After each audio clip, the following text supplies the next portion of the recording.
advogado Ezequiel Silveira, que defende presos políticos do ministro Alexandre de Moraes do Supremo Tribunal Federal, juntamente com a Associação dos Familiares e Vítimas do 8 de janeiro, questionou pelas redes sociais quando o ministro apresentará as provas do que alegou sobre um suposto plano contra ele. O advogado apontou que no dia 4 de janeiro, em uma entrevista ao jornal do Grupo Globo, o ministro Alexandre de Moraes disse que orientou a Advocacia Geral da União, dizendo como o governo deveria se portar. Silveira disse: ele confessou que orientou uma das partes do processo, uma vez que foi à AGU, juntamente com o senador Randolfo Rodrigues, que pediu o afastamento do governador do Distrito Federal, pediu a prisão das pessoas que estavam acampadas no QG do Exército, enfim, parte no processo que foi orientada pelo ministro Alexandre de Moraes, e isso o torna suspeito para o julgamento nesses casos. O advogado lembrou que a suspeição do ministro já era conhecida, mas foi confessada nessa entrevista pública.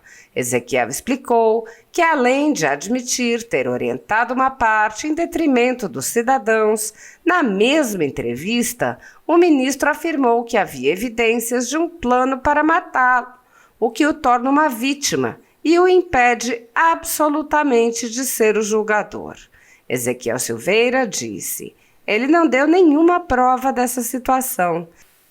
E se, de fato, ele fosse uma suposta vítima das pessoas acusadas no dia 8 de janeiro, ele também não poderia julgar, não mais por ser suspeito, mas também por ser impedido. E isso é causa de nulidade no processo. Sendo assim, nós não temos mais dúvidas de que ele é suspeito e nós vamos arguir essa suspeição dentro dos processos, mas nós precisamos que haja uma comprovação de que ele é também impedido, ou seja, de que ele é vítima nesse processo. O advogado explicou que pediu a apresentação das possíveis provas caso haja um plano contra o ministro e disse: depois que essas provas forem apresentadas, nós iremos ingressar com a arguição de nulidade por impedimento do ministro Alexandre de Moraes, porque, sendo ele vítima nesses processos, ele não pode realizar os julgamentos como ele tem feito. Mais de 2.000 pessoas foram presas em massa a mando do ministro Alexandre de Moraes do Supremo Tribunal Federal, com a colaboração do Exército Brasileiro, sem o menor respeito a direitos humanos ou ao devido processo legal.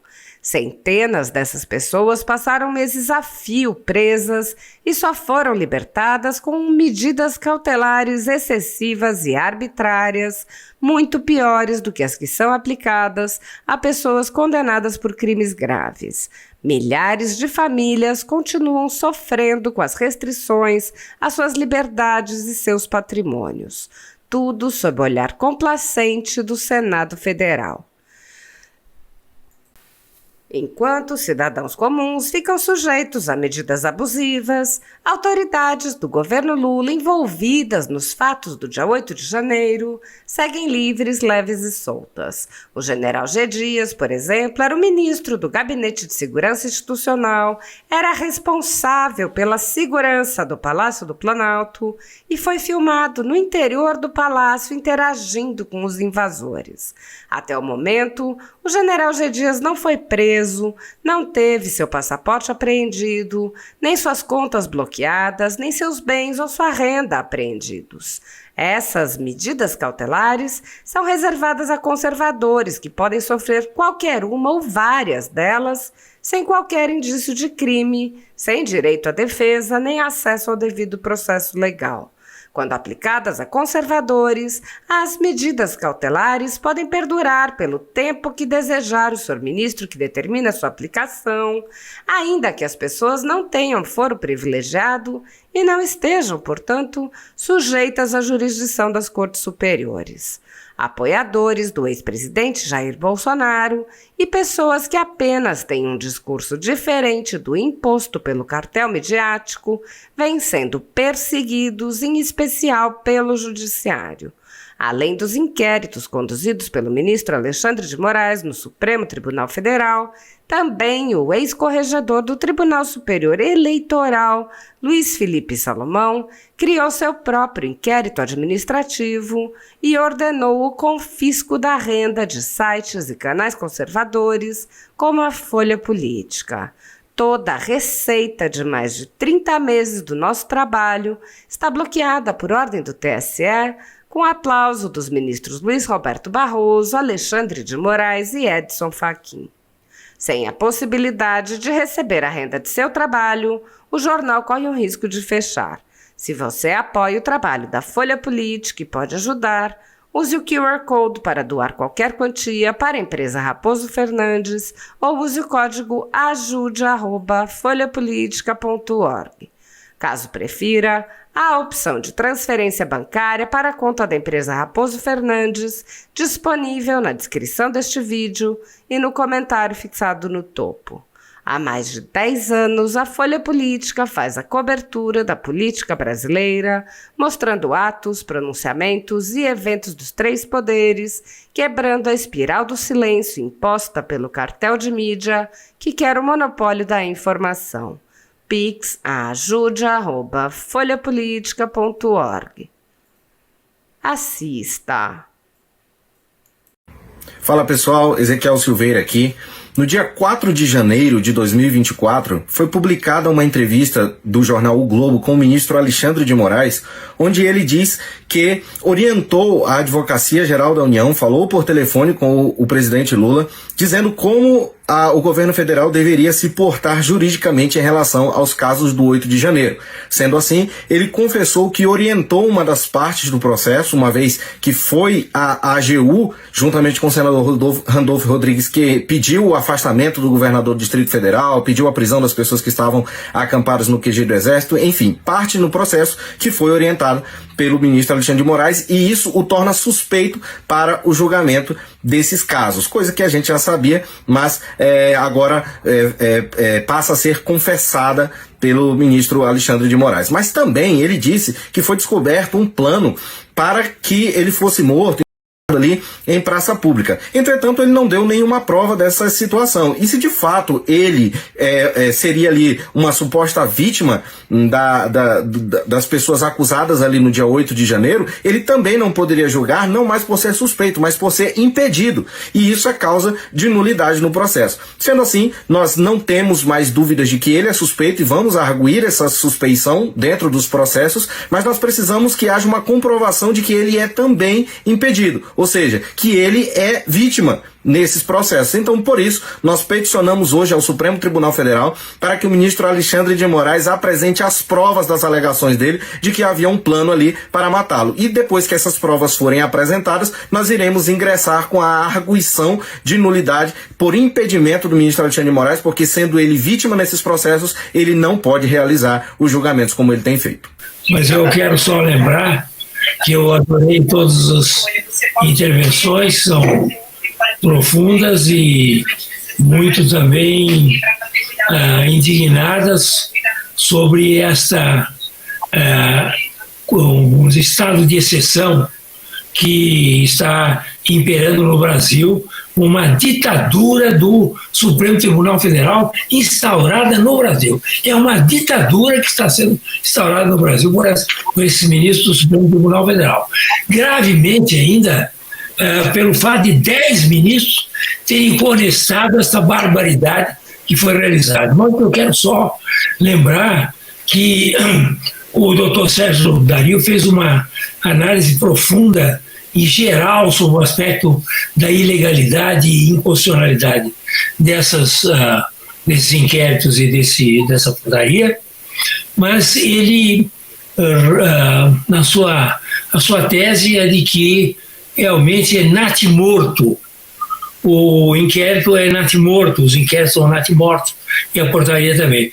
Eu gostaria de discordar dele nessa conclusão, embora elogiando profundamente a sua descrição sobre as ilegalidades havidas. Não é natimorto, não. Ele tem um efeito brutal. Esses inquéritos têm um efeito enorme na sociedade, estão criando um constrangimento na sociedade, um medo na sociedade, um terror na sociedade, de falar mal dos ministros do Supremo Tribunal Federal. E isso é o que eles queriam, isso é que eles desejavam e desejam com o inquérito. Eles não querem nada que o inquérito seja julgado de primeira instância, que vá para lá, que seja arquivado, porque não tem consistência. Não interessa a mim. Interessa que eles, ao prorrogar 6 meses, não prorrogando, agora com o aval de 10 ministros, tá certo? Eles vão prorrogar, é para criar o terror na sociedade, criar o estado de exceção que eles estão criando na sociedade. Esse é o objetivo. E, portanto, a questão aqui também, eu gostaria de elogiar muito todos os que falaram a respeito desse assunto, somente o doutor Greco também, que foi muito claro na sua posição. E eles não é uma questão de um inquérito político, é um inquérito de autodefesa de todas as barbaridades que eles fazem. Certo? Eles não querem ser criticados porque eles fazem barbaridades, hora para um, hora para outro. Uma hora eles vão lá e acabam com o COAF, congelam o COAF. Depois, outra hora, eles atacam o presidente da República. Outra hora, eles atacam o PT. Outra hora, eles atacam o Centrão. Quer dizer, eles vão de acordo com os interesses do momento, interesses políticos dele. De modo que não é uma política feita a esses inquéritos, não tem a finalidade só de atacar o governo atual. Atacar quem vier, conforme as conveniências. O que eles querem é se autodefender, dizer, nós vamos criar todas as arbitrariedades e dominamos o país, porque eles dominam, o Supremo Tribunal Federal domina o país hoje, manda o país, dominação, aí no sentido bem político da palavra, dominam o país, tá certo? E não querem nenhuma crítica. E quem criticar, como foi muito bem explicado aqui pelo Paulo Faria, quem criticar, tá certo? É preso e usa com tornozeleira, tá certo? E usa o que precisar, porque realmente é um jeito que não pode ser criticado. É um estado muito pior que o AI-5. Eles falam, eles querem voltar com o AI-5, eles vão perder. Eles estão praticando o AI-5. Esses inquéritos são um AI-5. Qual é a diferença deles com o AI-5? Pelas arbitrariedades, pelas violências que eles fazem contra as suas vítimas. Eles, vítimas, criam vítimas, tá certo? Porque não pode dizer absolutamente nada das coisas que esses ministros fazem com as suas famílias. Ao defender as famílias, então, porque a família também faz coisa errada, tá certo? Então eles sabem, que todo mundo sabe, está lá na Lava Jato, todas as denúncias de empreiteira, tem o nome lá de famílias dos ministros, tá certo? Então eles não querem isso, eles querem criar o terror no Brasil. Nós temos no Brasil hoje um estado de exceção por causa desses inquéritos e dessa portaria. É essa a realidade. E eles vão em frente. Eles vão agora prorrogar por mais 6 meses, daqui a pouco prorrogam por mais 6 meses, e assim vão até o fim do mundo, porque é um inquérito do fim do mundo mesmo. Então eles vão até o fim do mundo fazendo esse tipo de arbitrariedade contra a sociedade brasileira. Nós não temos mais um Estado democrático no Brasil. É conversa fiada. O Estado democrático brasileiro está suspenso, pelo menos. Não, há uma suspensão do Estado Democrático de Direito no Brasil enquanto viger esse tipo de conduta e de inquéritos e portaria do Supremo Tribunal Federal.